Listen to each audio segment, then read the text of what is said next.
Que la gracia del Señor esté con todos vosotros y que el Señor sea glorificado una vez más en esta noche, en este estudio de la palabra del Señor. Es un privilegio poder abrir su palabra, estar congregados, estar aquí en este lugar.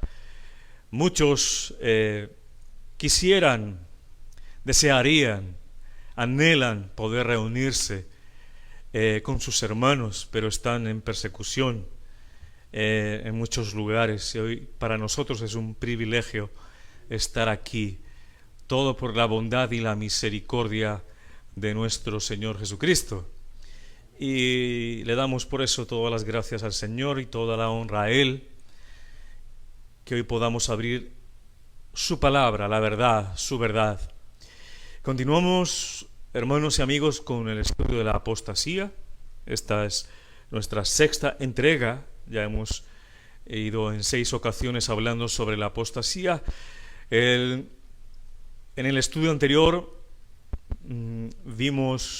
estábamos en la segunda carta a Timoteo, capítulo 3, versículos 1 al 5, y vimos una primera parte, ¿no?, sobre la apostasía venidera, los hombres amadores de sí mismos. Hoy nos vamos a situar en esa segunda parte de ese mismo tema, estudiando los versículos 2 al 5.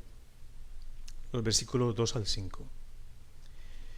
Antes de comenzar nuestra exposición de la palabra de Dios, vamos a ir a nuestro Padre del cielo en oración, entregándole este momento en sus manos. Padre eterno, te damos gracias una vez más por asistirnos, por llevarnos de la mano de tu Espíritu Santo para hablar a nuestros corazones y a nuestras mentes. Gracias, Señor, porque tu palabra nos alerta sobre los últimos tiempos, sobre esa apostasía venidera. Que podamos retener tu palabra en nuestras vidas, estar alertas, vigilantes. Háblanos una vez más a nuestras vidas, a los que estamos aquí, a los que nos escuchan. Toca nuestra mente, nuestro corazón para entender tu verdad y glorificarte en tu palabra, verte allí en gloria y en majestad, en soberanía, bajo control de todos los tiempos. Te damos toda la honra y toda la gloria, Padre, en el nombre de Jesús. Amén y amén. Lea conmigo, por favor, en la segunda carta a Timoteo, capítulo 3, versículo de 1 al 5. Dice así Pablo: también debes saber esto, que en los postreros días vendrán tiempos peligrosos, porque habrá hombres amadores de sí mismos, avaros, vanagloriosos, soberbios, blasfemos, desobedientes a los padres, ingratos, impíos, sin afecto natural, implacables, calumniadores, intemperantes, crueles, aborrecedores de lo bueno, traidores, impetuosos, infatuados, amadores de los deleites más que de Dios, que tendrán apariencia de piedad, pero negarán la eficacia de ella. A estos evita. Estudiamos que en los posteros días, estudiamos el primer versículo la semana pasada, ¿no? Va a ser un breve, muy pequeño resumen. Estudiamos que en los posteros días vendrían tiempos peligrosos, ¿no? Y esos posteros días comenzaron con el ministerio del Señor Jesucristo aquí en la tierra y continuará hasta que Él vuelva. Se le denomina posteros días porque durante este tiempo Dios está completando sus propósitos en su iglesia y en toda la humanidad. Y dice que serán peligrosos, y no serán peligrosos por las enfermedades, no será peligroso por la hambruna, por los terremotos, por los huracanes. Serán peligrosos por el carácter de los hombres en aquellos días. El carácter de los hombres en aquellos días será feroz, será como de animales salvajes, dice en su lenguaje original la palabra de Dios. Y este periodo de los posteros días se caracterizarán por ser los más peligrosos, por la intervención de estos hombres en aquellos días. Estudiamos lo que significa que habrá hombres amadores de sí mismos, ¿no? Hablamos que esa palabra hombres designa a la raza humana, es hombres y mujeres. Hombres y mujeres son motivados a amarse a sí mismos. Es más, no hay que hacer ningún esfuerzo. El hombre ya se ama a sí mismo. Es su naturaleza caída amarse a sí mismo. El problema del hombre es ese, que se ama en demasía, por tanto no busca a Dios. No busca a Dios. Y no le importa el prójimo, pero tampoco debemos ser enseñados a odiarnos a nosotros mismos, ¿no? Debemos pensar de nosotros mismos con moderación, dice la palabra de Dios. Y pensar de nosotros con buen juicio. Y para pensar con buen juicio tenemos que ir a la Biblia para saber qué dice de nosotros. Las Escrituras de verdad nos orientan con la verdad, es la única verdad para nosotros. Como dice Pablo en Romanos 12:3, digo pues por la gracia que me es dada a cada cual que está entre vosotros, que no tenga más alto concepto de sí que el que debe tener, sino que piense de sí con cordura. Eso significa con moderación. Tenemos que pensar de nosotros mismos con moderación, conforme a la medida de fe que Dios repartió a cada uno.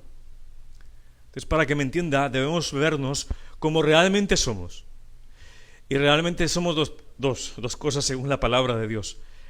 Somos tanto lo malo en la carne, que aún estamos, en imperfección, en pecado, y debemos vernos como la gloria de Dios que está en nosotros, que somos de Cristo Jesús. Tanto lo malo que somos en la carne, pues que estamos en una batalla constante ¿contra quién? Contra la carne, contra el mundo, ¿no? Y podemos fallar, pero estamos en este camino ¿de qué? De santificación. Es un proceso de perfección. No somos perfectos. Y no somos una iglesia perfecta. El que diga eso está diciendo que implícitamente que Jesús no es el único perfecto, ¿no? Jesús es el único perfecto hombre en esta tierra. Y también tenemos que vernos como la gloria de lo que somos en Cristo Jesús, que somos perdonados, lavados por su sangre, que estamos en sus manos, que somos sus hijos, que Él nos ama, nos protege y nos provee. Eso tenemos que ver, esas dos cosas en nuestra vida. Vimos que el amor propio es el fundamento, es el origen de toda depravación del hombre. Y Pablo nos da, como leímos, nos da 19 características de estos hombres en los últimos días, de su depravación moral, que tiene su origen en amarse ellos mismos. Eso tienen en común todos, que se aman ellos mismos. En el momento en que un hombre hace su voluntad, o hace su voluntad el centro de su vida, la relación con Dios se acaba y la relación con su prójimo también, porque no obedece a Dios y no hay caridad por sus hermanos, por el prójimo. Entonces se vuelve imposible una relación con Dios, con lo divino y con lo humano, porque el centro son ellos mismos. El apóstol Pablo nos habla de 19 características del carácter de los hombres de los últimos días, y los acabamos de leer. Son 19, son muchos, pero no son todos. Os va a parecer muchos, pero no son todos. En la Biblia hay muchos más caracteres de personas no regeneradas, o personas que viven en el pecado, lastimosamente. Pero aquí vamos a hacer 3 grupos para poder rápidamente, porque la verdad, si tomo cada característica, me da para una prédica, se lo aseguro, porque está en la palabra de Dios palpable, con citas bíblicas, está cada momento, cada característica que nos da Pablo. Se puede hacer una prédica, 19 prédicas salen de ahí, pero vamos a hacer algo global, todo lo que generalmente abarca esos grupos que yo hice aquí, 3 grupos. El primer grupo se caracteriza por el egoísmo. solamente se ocupan de aquello que es para su propio interés. Y aquí podemos ver, amadores de sí mismos, usted puede leerlo en su Biblia, versículo 2, los amadores de sí mismos, que ya los estudiamos, el avaro, el vanaglorioso y los soberbios. Vamos a poner estos en un solo grupo. Amadores de sí mismos, avaros, vanagloriosos y soberbios. Les recuerdo, mis hermanos, que Pablo está hablando que esos amadores de sí mismos van a aparecer ¿dónde? En la iglesia. La descripción de lo que yo voy ahora a deciros es en la iglesia, no es en el mundo. Es lo que es verdaderamente chocante. Hay un shock, yo me quedé ahí mirando todo eso, va a aparecer en la iglesia, en medio de la iglesia, porque esa no es la iglesia del Señor, ¿no? Va a aparecer en medio de la iglesia. Habrá hombres avaros. Siempre hemos sabido que el hombre ha amado el dinero a través de todo el tiempo.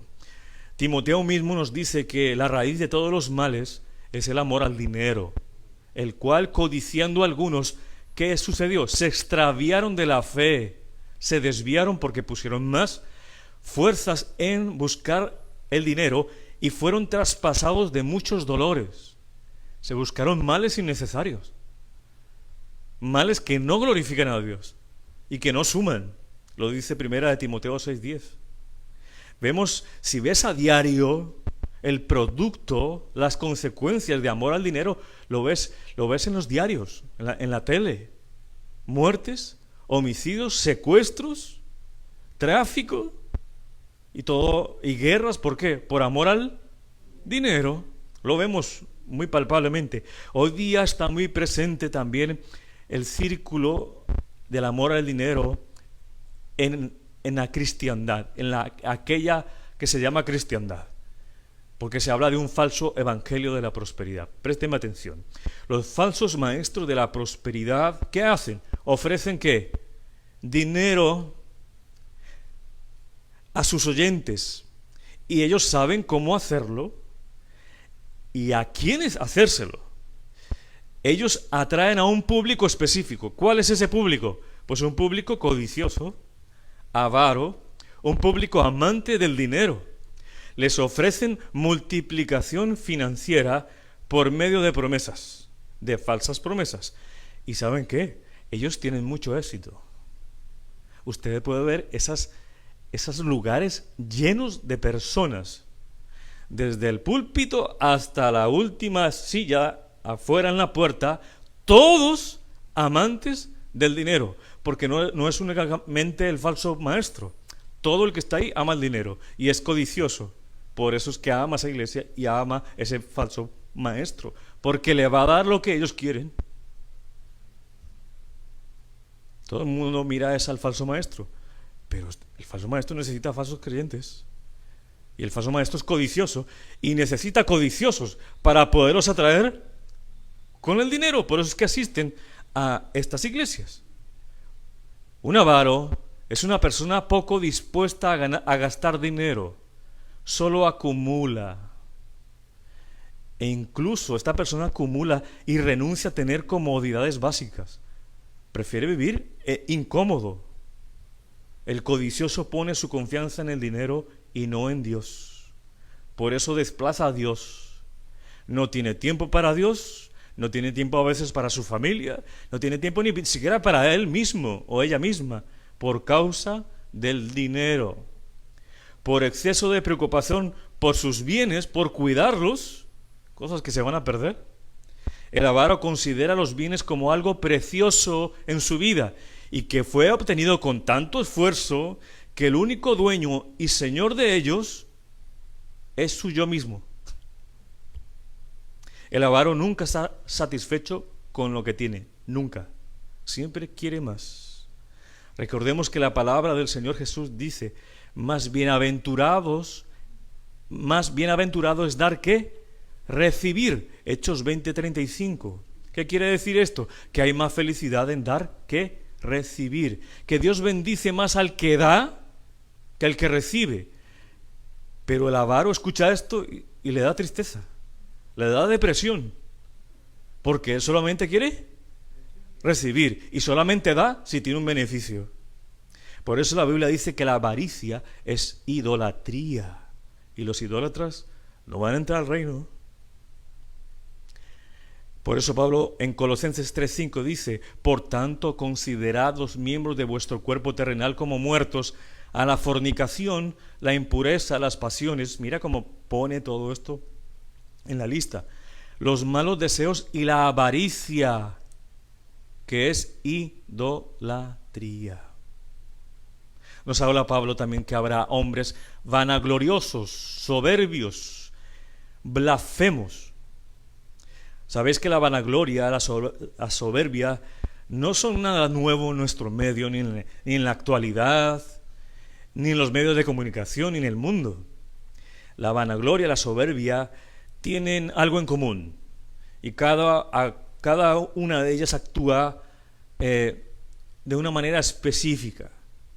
¿Cuál es esa manera? Mi prójimo no importa, Dios no importa, lo único que importa soy yo. Yo soy el centro de atención. El vanaglorioso, el soberbio, se atribuye méritos y cualidades para sentirse importante, ¿no? Él se cree mucho y se creen superiores y lo expresan con palabras y con hechos, con sus actitudes. Es lógico, mis hermanos, que podamos reconocer a alguien por su trabajo, honrarle, respetarle, pero no venerar a nadie. La Biblia nos manda a honrar y a respetar. Pero si nos hacemos esclavos, o esa persona vanagloriosa o soberbia se hace, escuche bien, se hace esclavo de la aprobación ajena. Se vuelve un vicio. Ese deseo desordenado de la propia alabanza. Un vanaglorioso o soberbio es tan... le gusta ser tanto exaltado que no acepta su error. No aceptará correcciones. Siempre tendrá una disculpa para justificarse y mostrarse casi perfecto, porque esa persona es única, es el centro de todo. Y siempre buscará el reconocimiento propio y el de los demás, sobre todo de los demás. Por eso hablan demasiado de sí mismos, de sus logros, de su inteligencia, de su gran capacidad para hacer cosas. ¿Sabe cuál es el tema preferido de los soberbios y los vanagloriosos? Pues el tema preferido de ellos son ellos mismos. Su tema favorito son ellos mismos. ¿Para qué? Para buscar el halago a los demás, para que los exalten. Les gusta que los adulen, que los halaguen para sentirse que son los mejores, que quieren ser el centro de atención. Por esto, las personas, mire la esclavitud de una persona así. Las personas ejercen control sobre ella. ¿Por qué?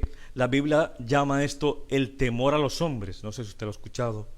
Dice que el temor a los hombres es un lazo donde quedan atrapados por él. Proverbios 29:25 dice eso. El temor del hombre pondrá lazo. ¿Por qué es un lazo? ¿Por qué quedan atrapados los vanagloriosos y los soberbios? En el qué dirán. Porque si hablan mal de ellos, se sienten poco valorados. Si la gente habla bien de ellos, se sienten muy valorados. Y como resultado, ellos dependen de lo que la gente diga de ellos, no de lo que Cristo dice de ellos. Hay un lazo ahí. Es una esclavitud. Solo depende de lo que la gente les diga. Por ello se exaltan y hablan de más, ¿no? Demasiado.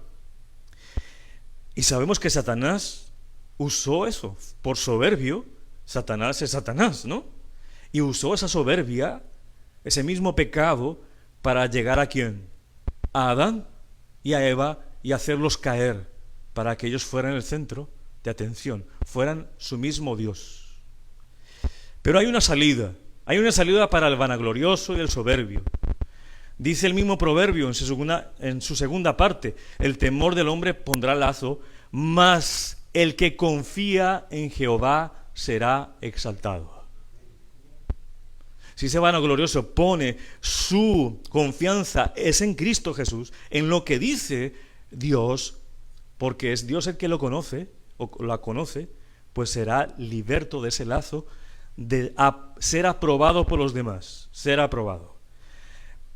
Pablo lo decía en Gálatas 1:10, porque busco ahora el favor de los hombres o el de Dios, o me esfuerzo por agradar a los hombres. Si yo todavía estuviera tratando de agradar a los hombres, no sería siervo de Cristo. Y el vanaglorioso y el soberbio, ¿qué hace? Agradar a los otros y no a Dios. Entonces no es un siervo de Dios. Segundo grupo. Lo que caracteriza a este segundo grupo es que aquí hay una actitud de indiferencia y desprecio hacia una persona o a una cosa.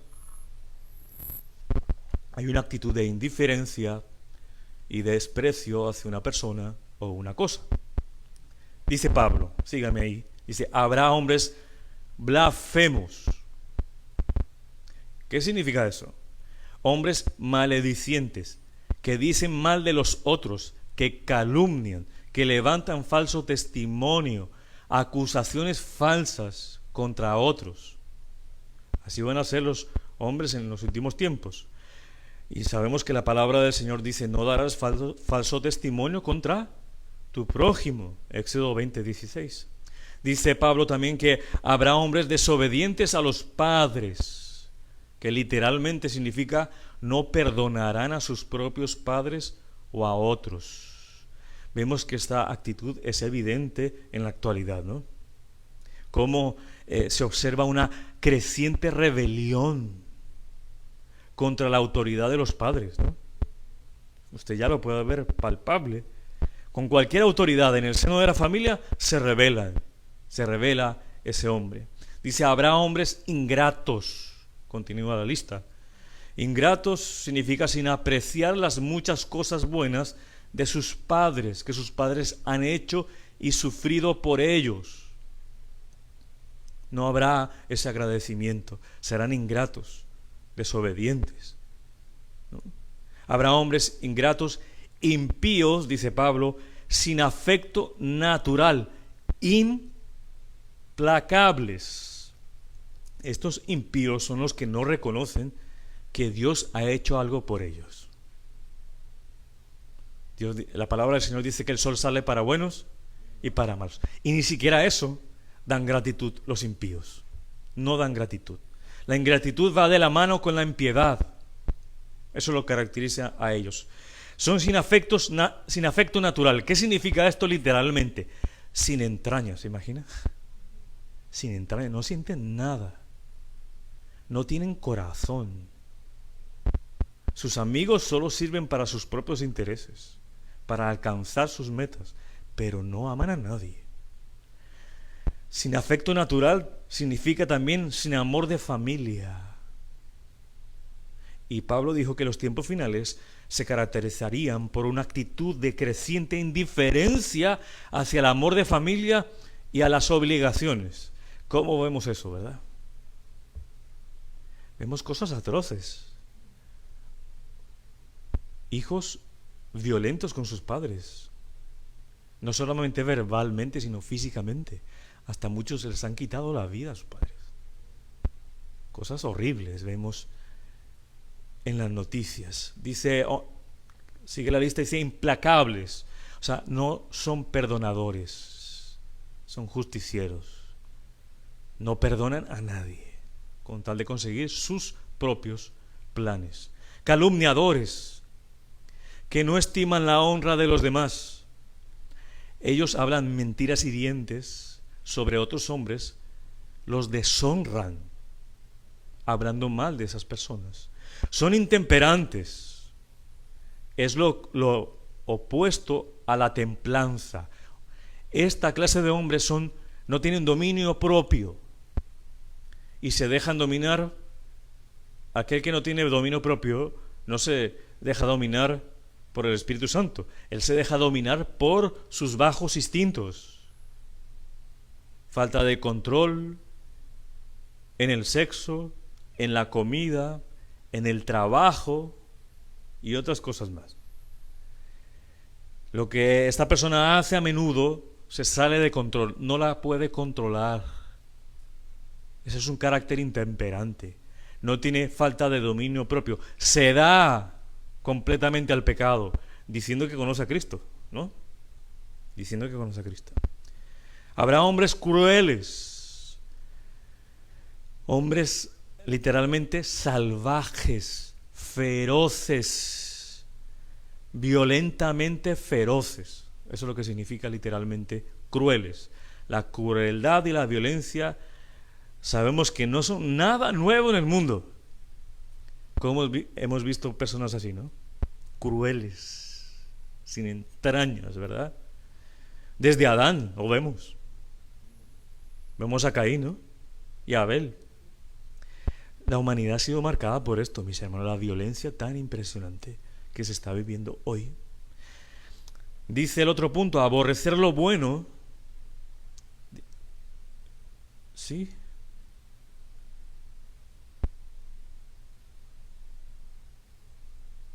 No, continuemos ahí.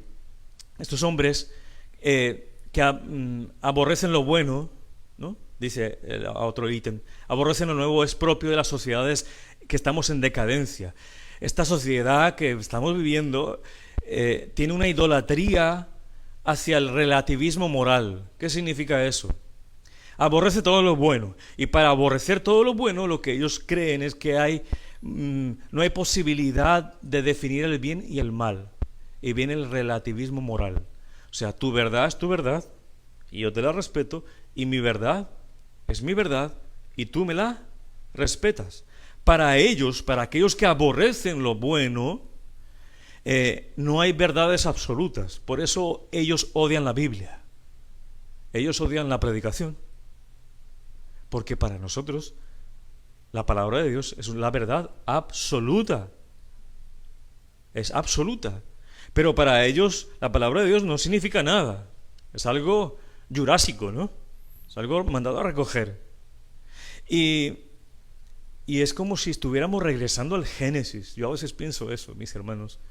Cuando la tierra estaba sin orden, estaba vacía, ¿no? Así está este mundo. Hasta que llegó el Señor. ¿Y qué hizo? La voz del Creador intervino.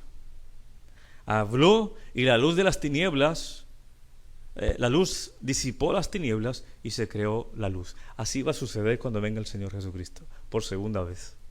Va a disipar todas estas tinieblas en que vive el mundo. Hoy se ha cambiado la luz por las tinieblas y las tinieblas por la luz. Todo es normal. Todo lo pecaminoso es normal. La verdad por la mentira y la mentira por la verdad, dice Isaías, ha cambiado lo amargo por dulce y lo dulce por amargo. Isaías 5:20. Mis hermanos, estoy hablando de estos hombres que están en la iglesia, que dice Pablo que están en la iglesia, que hacen su propia doctrina. Hay personas en la iglesia que hacen su propia doctrina. Toman el evangelio por retales, ¿no? La cortan por trozos, mutilan la palabra y escogen lo que a ellos les sirva, ¿no? Entonces van por la palabra y dice, Dios prospera. Ah, bueno, eso sí lo creo. Y van por otra parte y dice, oh, santidad, sed santos como... No, eso... Voy a pasar la hoja en la página. Sed santos como el Padre Santo. No, eso no me conviene a mí, ¿no? Y después ven en la Biblia y dice, Dios te bendecirá en todo lo que hagas. Eso sí. Y más adelante dice, haz la voluntad de Dios. No, eso no. Y hacen su propio Dios. Hay pseudocristianos, quiero decir, falsos cristianos, que hacen su propio Dios y están felices. Y pueden estar en armonía con todo el mundo, pero con Dios no. Con Dios no. Ellos piensan, puedo hacer esto, y Dios está conmigo. Hacen su propio Dios, pero no es el Dios bíblico. Tercer grupo y último, Hombres caracterizados por la traición, por la deslealtad, están aquí en este tercer grupo, ¿no? Son las personas en que no nos atreveríamos a confiar, ¿no? A los traidores, porque esos traidores son desleales, muestran aparente confianza, pero al final que traicionan. Proverbios 11:1 dice: a lo bueno lo guía la justicia, al bueno lo guía la justicia, pero al traidor lo destruye la hipocresía. El traidor es hipócrita. Y tenemos un ejemplo de Pablo. Pablo nos habla en la 2 Timoteo 4:10. Le dice a Timoteo: procura venir a verme pronto, pues Demas, que era alguien que había trabajado con Pablo, me ha abandonado, habiendo amado este mundo, a este mundo presente, y se ha ido a Tesalónica. Crescente se fue a Galacia y Tito irá a Dalmacia. Solo Lucas está conmigo. Lo dejaron solo a Pablo en la iglesia. Sus amigos lo traicionaron. Hombres impetuosos habrán también. Estos hombres impetuosos significa que nunca piensan en las consecuencias de sus actos. No se miden, no miden las consecuencias, solamente actúan. Son capaces de exponerse al peligro, cualquier peligro, porque no tienen censo, con tal de obtener sus intereses. Son altamente peligrosos. Hombres infatuados. Infatuado, es interesante lo que dice la palabra en infatuados. Literalmente habla de envolverse en humo. Si una persona se envuelve en humo, ¿quién lo ve? Nadie. ¿Y él a quién puede ver? A nadie, a él mismo. Eso se traduce como orgulloso. El orgulloso se mira solo a sí mismo, no mira a otra persona. Son engreídos y no prestan atención a nadie, están envueltos en humo, no prestan atención a nadie. Y son necios, faltos de entendimiento, obstinados. También nos dice Pablo que habrá hombres amadores de los deleites más que de Dios.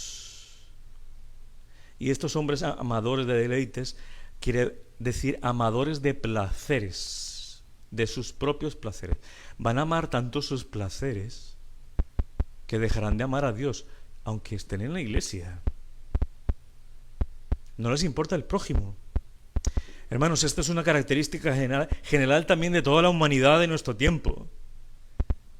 Los amadores de los deleites más que de Dios se han gastado tanto dinero en estos últimos tiempos como nunca antes. ¿Para qué? Para proporcionarse placer y obtener placer. ¿Cuántas personas no gastan tanto dinero en entretenimiento para refugiarse de su soledad, huir de la soledad? Se dicen acompañados y lo que verdaderamente necesitan es lo espiritual, lo divino.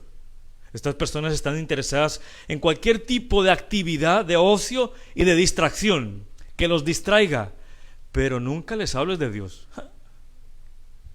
Eso es muy aburrido. ¿Y me van a pagar si voy a ayudar? ¿Y voy a tener algún beneficio? No, ellos simplemente quieren poner su mente, su corazón en deleites, en que les proporcionen placer a ellos mismos y salir de su poquedad y de su soledad. Hombres que tendrán, ya último, hombres que tendrán apariencia de piedad. Esto es muy importante. Si a usted le cabía duda que hay gente así en la iglesia. Hombres tendrán apariencia de piedad, pero negarán la eficacia de ella. ¿Por qué? Por sus actos, por su manera de vivir. Tendrán una apariencia de lo que no son. ¿Usted no lo ha sucedido? Que usted se equivoca a veces con el tiempo. Parece que va a llover y no llovió. Lo engañó su cabeza o el tiempo, no sé. ¿Engañó? personas así, que tienen aparentan piedad, son hipócritas. Habrá quienes aparenten ser piedosos, pero su conducta desmiente lo que ellos quieren aparentar. Miren, hay personas que exteriormente aparentan ser muy religiosos, hablan como cristianos, se visten como cristianos, se relacionan como cristianos, van a los cultos, se congregan, alaban a Dios, van hasta a las actividades de la iglesia, pero en sus vidas les falta vida espiritual. Si usted pudiera ver las vidas de estas personas en su intimidad, no tienen vida espiritual. No hay una realidad espiritual en sus vidas. Son pura apariencia. Y lo que sucede es que estas personas se están engañando a sí mismas. Porque un día todo saldrá a la luz. Ante el Señor todo saldrá a la luz y nadie podrá decir algo. Habrá tanta convicción delante del Señor Jesús que tendremos que decir: sí, yo lo hice, sí, yo era así. Estas personas que aparentan son personas que son piadosos en la iglesia, pero en sus casas pueden ser los más despiadados, ¿no? Parece que vivieran dos realidades, ¿no?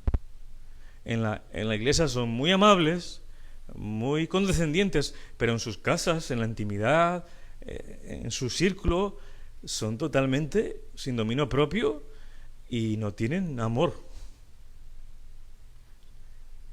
Se sienten libres para ser muy espirituales, pero no sienten ninguna obligación de ser bíblicos.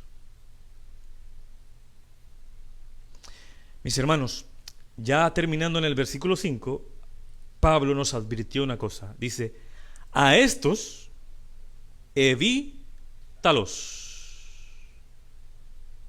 A estos evítalos. ¿A alguno le gustaría esta interpretación o interpretaría esto mal? ¿Ve lo que dice la Biblia? Tenemos que evitar a esa gente. Yo por eso no voy a la iglesia. Tantos hipócritas. Mire lo que acabó de predicar ese hombre. Por eso yo no voy a la iglesia. Pues no lo interprete mal. Déjeme decirle que esta descripción, estas 19 características que nos habla Pablo, no están describiendo a la iglesia de Cristo. Esta no es la iglesia de Cristo. Son personas que asisten o asistirán a la iglesia, que se comportarán como creyentes, que se visten como creyentes, que hablan como creyentes, pero sus vidas niegan que son personas regeneradas, nacidas de nuevo. No son verdaderos creyentes. Y esto están por todos lados en todas las iglesias, hasta aquí. Hasta los mismos creyentes. ¿Sabe qué piensan los mismos creyentes de la iglesia? Piensan que el entorno de la iglesia es perfecto y sufren. Es que en esta iglesia no hay amor, es que en esta iglesia no ayudan, es que en esta iglesia no, estás viendo a aquellos que no son regenerados. No estás viendo a los que son verdaderamente la iglesia del Señor. Están viendo a aquellos que no son obedientes a la palabra de Dios, que quizás no nacieron nunca del agua y del Espíritu. Recuerda el pasaje que hemos siempre visto: salieron de nosotros, pero no eran de nosotros, porque si hubiesen sido de nosotros, habrían permanecido con nosotros, pero salieron para que se manifestase que no todos son de nosotros. Algún día se van a manifestar, como lo dice la primera carta de Juan 2:19. La orden de Pablo es clara: evítalos. Y evitar significa aquí renuncie, absténgase, cese ¿de qué? De tener una relación con este tipo de personas. Significa que el creyente debe evitar y tener una relación íntima con tales personas. Son personas que usan la iglesia, como habla Pablo, para sus fines egocéntricos, para ser exaltados y mostrarse. Usan la iglesia para eso. Pero la responsabilidad de los cristianos es evitar no solo estas actitudes, sino también lo que hacen estas personas. Deben evitarse. Muchos piensan que es suficiente con que ellos mismos sean muy piadosos y que él se convierta así. No, Pablo dice evítalos, evítalos. Tenemos que tener discernimiento para eso. Pero si pasamos todo el tiempo con personas así, ya sea personalmente o permitirnos que que estén con nosotros, nos influencian en nuestras vidas. Y mire lo que sucede si nos influencian en nuestras vidas, si hay una relación con ellos. Pablo dice en primera carta a Corintios 15:33, no erréis, no erréis. Las malas conversaciones corrompen las buenas costumbres. Y en Corintios también dice, aquel que se comporte así, aunque diga que sea, dice amén o diga que es hermano, ni siquiera coma con él, con ellos, no comas con ellos. A esto se evita, también quiere decir que Pablo sabía que aquellos marcados por este espíritu del anticristo en los postreros días iban a estar, o estaban en el momento en que estaba Timoteo, pero imagínese ahora en estos tiempos, va a ser peor. Y lo estamos viendo, mis hermanos, lo estamos viendo. Se iban a incrementar este tipo de hombres, su poder en estos tiempos hasta el momento en que regrese el Señor Jesucristo. Pero mis hermanos, son pocos los que están haciendo esto en las iglesias.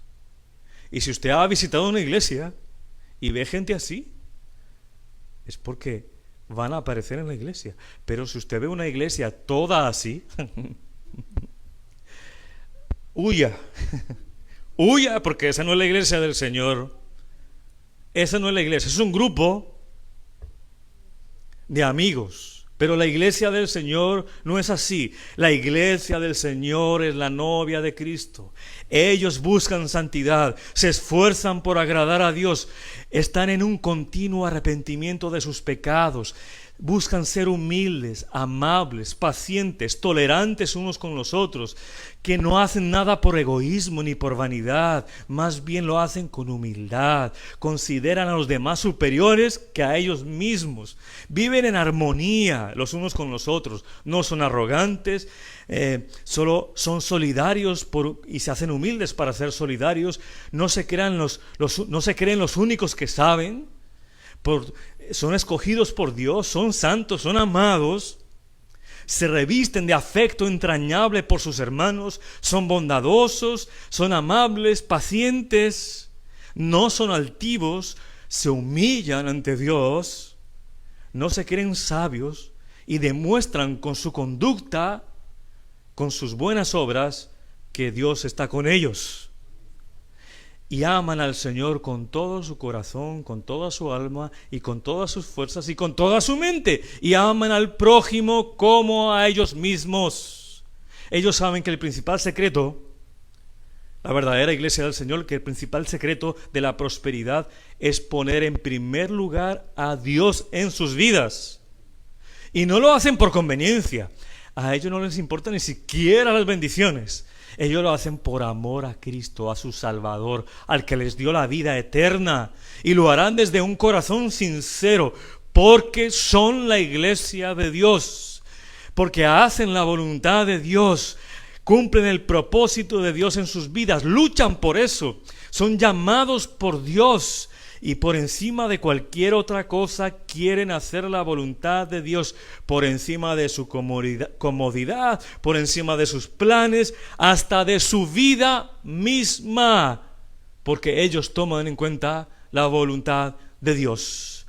Los hijos de Dios invierten tiempo en la obra de Dios. Los hijos de Dios invierten tiempo en oración, en ayuno, para descubrir ¿qué? La voluntad de Dios y agradar a aquel que los ha redimido. Toman en cuenta a Dios para cambiar de trabajo, ponen en cuenta a Dios para ponerse de novios, para casarse, para escoger una carrera, para cambiarse de casa, de país. Saben que cualquier decisión fuera del plan de Dios afectará enormemente su vida y su familia y sus hijos y el plan de Dios en sus vidas. Por eso no ignoran la voluntad de Dios. Y lo más importante, El creyente, el Hijo de Dios, sabe que tiene en sus manos la palabra inspirada de Dios, la verdad de Dios, que le es útil para corregirlo, para instruirlo en justicia, lo redarguye a fin de que esa persona sea perfecto, lo que quiere decir que se parezca a su amado Salvador Jesucristo. Y sabe que tiene que predicar el Evangelio. Todos los cristianos saben que estamos llamados a predicar el Evangelio, a anunciar las buenas nuevas de Jesucristo, para que aquellos que no lo han conocido aún en la misma iglesia, entreguen sus vidas y sean regenerados, nazcan de nuevo, sean criaturas nuevas y puedan dar frutos y pertenecer a la iglesia de Cristo, a la novia de Cristo. Amén. Vamos a orar al Señor. Te damos gracias, Señor, por esta bendita palabra que nos alerta sobre el carácter de los hombres en los últimos tiempos, que aparecerán en el medio de la iglesia. Que tu Santo Espíritu nos ayude a estar firmes en la palabra del Señor. Que nos ayudes a morir a nosotros mismos. Que nos ayudes, Señor, a hablar tu palabra a tiempo y a destiempo. A sumergirnos en ella. A velar y a orar. Para evitar todo lo que nos dice Pablo, y que su Espíritu guarde a su iglesia hasta la venida gloriosa de nuestro Señor Jesucristo. Que nos ayude, Señor, siempre a estar firmes en la roca, a estar en continuo arrepentimiento, a doblegar nuestro corazón a tu voluntad, a humillarnos y tener un corazón contrito, quebrantado ante la presencia de Dios. Y que nos des, Señor, tu palabra en nuestros labios, para llegar a hombres así y predicar el Evangelio, porque los debemos evitar para tener relaciones de amistad con ellos, Señor. Te damos gracias, Padre, en el nombre de Jesús. Amén.